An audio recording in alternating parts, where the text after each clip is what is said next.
to think that. Russia's too big already. It's the biggest landmass in the world. They only have 150 million people.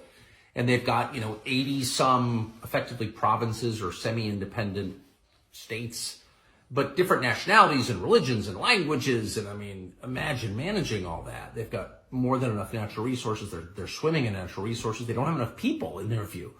So the idea that they want to take over Poland, why would you want to do that? They just want secure borders. Maybe they're too paranoid about it. Totally possible. Again, not taking sides. But the idea that they're going to roll into Vienna or something, you'd have to be like an idiot to think that. It's just not true. There's no evidence of it, actually. And the professional liars in Washington really don't know anything about the area or really anything about the world beyond New York, have convinced themselves, or I think is trying to convince you, that this guy's Hitler and he's trying to take this invading land or something. It's like not analogous in any way. Whatever Putin's many faults, okay, it's not an expansionist power. So, I can't even recall my point exactly, other than he is, to the extent he's angry, and that it's obvious, he's angry because he feels like, whoa, why, I thought we were going to be friends. Again, maybe that's his fault, but he's definitely mad about it.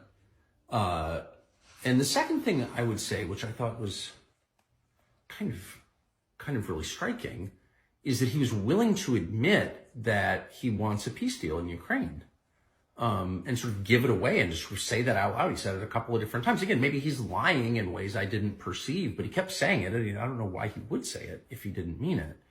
And of course, there is, as a matter of fact, there is evidence overwhelming that there was a peace deal or part of a peace deal at the beginning of peace talks, a settlement of some sort on the table a year and a half ago, that the former Prime Minister of Great Britain, Boris Johnson, scuttled on behalf of the Biden administration and convinced Zelensky and the Ukrainian government not to enter into these talks. I mean, that's kind of an established fact.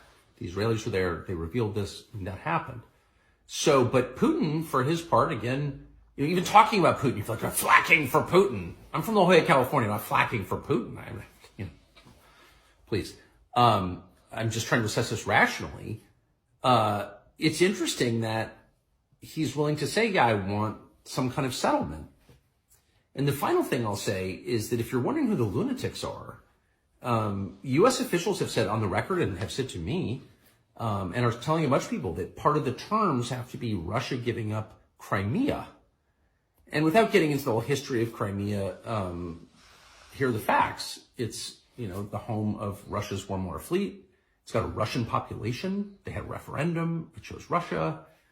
It's part of Russia. It's where Russian wine comes from. So you can like that or not like it, but the fact is Putin would go to war, nuclear war, if it came down to Crimea. So and by the way, Crimea was in Russian hands at the beginning of this war. So it's like, if you really think that a condition of peace is that Putin's going to give up Crimea, then you're like a lunatic. And they are. I mean, they want a weak leadership in Russia. And the question is, why would you want that? How is that good for the United States? I'm not defending Russia. I'm defending my own country. A weak central government in a nation with the world's largest nuclear stockpile is insane, especially a country as large and potentially fractious with this many languages, ethnicities, religions, 20% Muslim population. You're just going to sort of let the nuclear stockpile float free and hope the best thing happens? You're a freaking nutcase if you desire that. And we are run by nutcases. The president and that poisonous moron, Toria Nuland, we're going to depose Putin. Well, then what happens? What happened in Libya when we deposed and allowed, Gaddafi to be murdered? What happened in Iraq when we brought Saddam to justice?